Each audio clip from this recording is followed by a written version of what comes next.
Alright, real quick update here before we start airbrushing. This is the finished product of the weathering of my T34 project and my ZIS 5. Turned out pretty good. Overall, I'm happy. ZIS 5 was really difficult. I had a lot of trimming and fiddling. The miniature that the driver that they gave with the truck did not want to fit, so I had to do some modifications of the seat, etc., to get the guy to even fit in the cab. So yeah, definitely so far that's my first experience with Zveda, and the Zveda kit was very problematic, but overall I'm happy how it turned out. I kind of give it that rusty, dirty, you know, thoroughly used. I think the decals turned out really well. Used the new Vallejo powders. What do they call them? They're called pigments. The Vallejo pigments. They worked really well. Putting the finishing touches on the troops, as you can see there in the back. So that's what's been going on over at the paint table. Cleared out my French infantry. We'll go over there and show you how that's shaping up. This is the final batch of my Waterloo kit. I counted, let's see, 37 Brits. We got some standard line British infantry, and we have our Hanoverian troops. I got one little batch of those left to paint. So we're going to be running these over here to the paint booth here in just a minute. So let's go over and check out the Waterloo, or the black powder board. And I have 2 lines of French troops now. These are all complete. And once I get the final Brits done, 37, start doing some playtesting. So yeah, they turned out really well. I'm really happy how they turned out, actually. You see how the final basing turned out.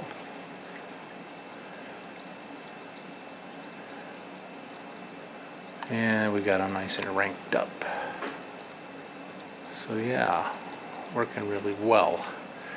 So you can see here across the board we have more Brits troops coming in as reinforcements, and we will start the battles.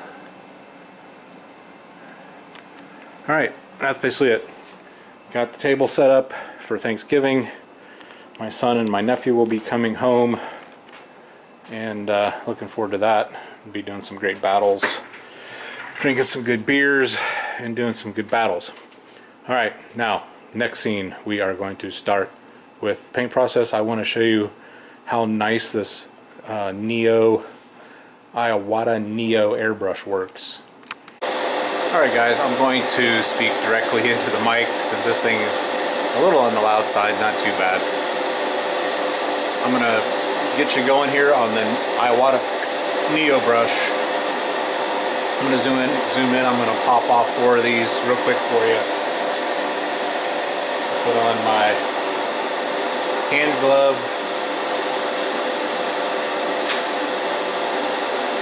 to keep the paint off my hand.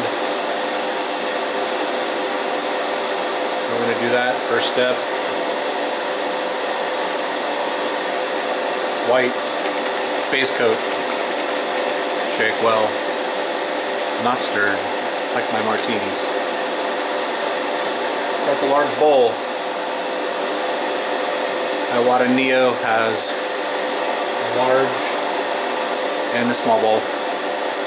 Highly recommend. I picked this up on Amazon. Had a sale on these, 56 bucks. Yes, total score. It blows away the airbrush that I got with this kit.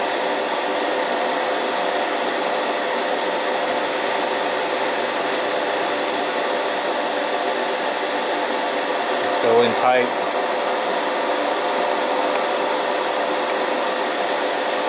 For the shot.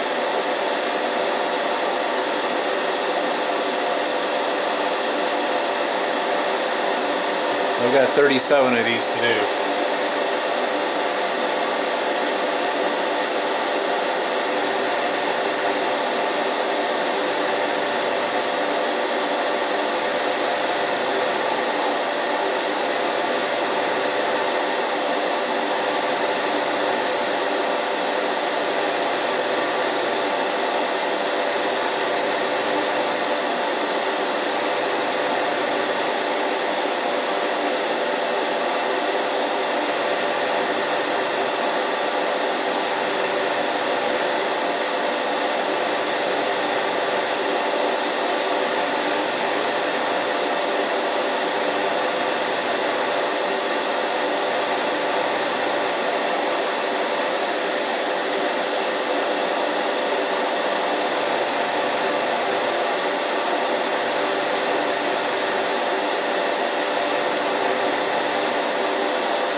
just like that. This have a little lid. Sometimes I use it, sometimes I don't. It only fits on the big bowl though. So not really having any issues. Just gotta be careful you don't go too crazy. Yeah, just keep it like light, small, circular motions. Really like it. Really worked out good. Got some more light here. So yeah, if you're getting into airbrushing, do not buy the Master Airbrush. Okay, garbage. I gave it a shot. I thought it was decent at first, but as you use it and you start cleaning it, we found that the valve mechanism here is just very poorly made. Yes, I think it came with this air compressor.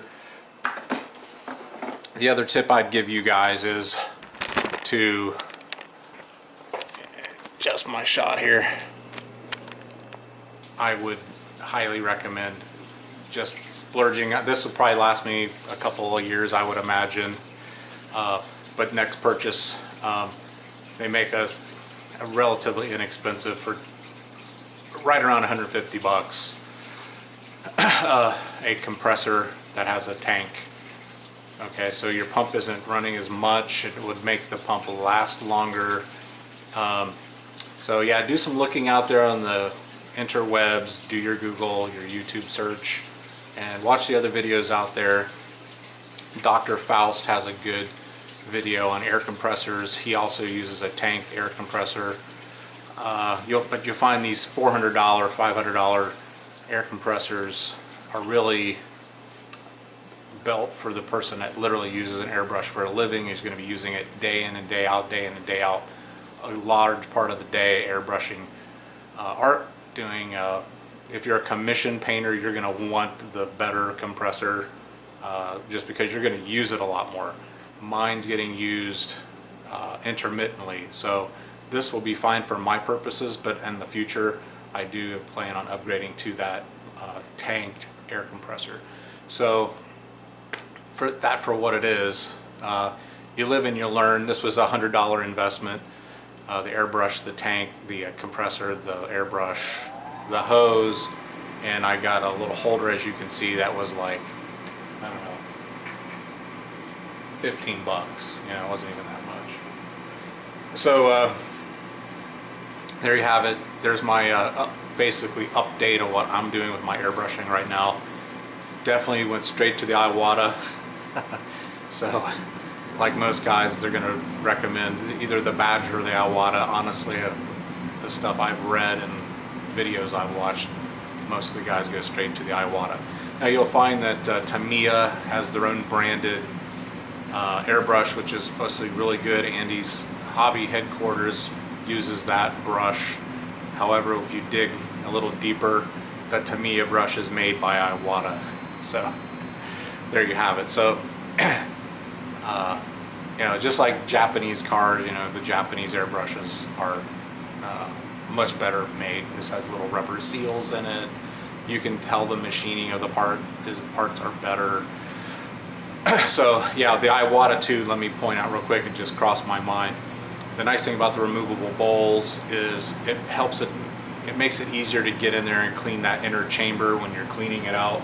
And then, you know, make sure you're keeping some Q-tips handy. That's really good. And then cleaning the tip without breaking or bending the little needle. I just pull my needle out, set it aside, make sure the needle's good and clean on the end. And then I make sure that the tip and everything is nice and clean from paint buildup. So maybe we'll do a paintbrush cleaning tutorial at some point. I'm also going to do more painting tutorials. I'm showing some of the step-by-steps on how I'm doing some of my painting. I'm thinning down the paint so it's not too thick. And I also want to get into a little bit series on doing the washes and using washes and also the pigments. So look forward to those videos upcoming. And hope you guys have a great holiday. It's currently, at the time of this filming, the week before Thanksgiving here in the U.S., where the Pilgrims and the Indians put put their differences aside, sat down and broke bread together. So with that spirit in mind, I hope everybody has a great holiday. Break bread with your friends, and even possibly even some of your enemies if possible. All right, so let's not focus on what divides us. Let's focus on the things that bring us together, like wargaming and painting and building models. Okay, it's a great hobby. It's good touching base with you guys, and I hope you have a great one.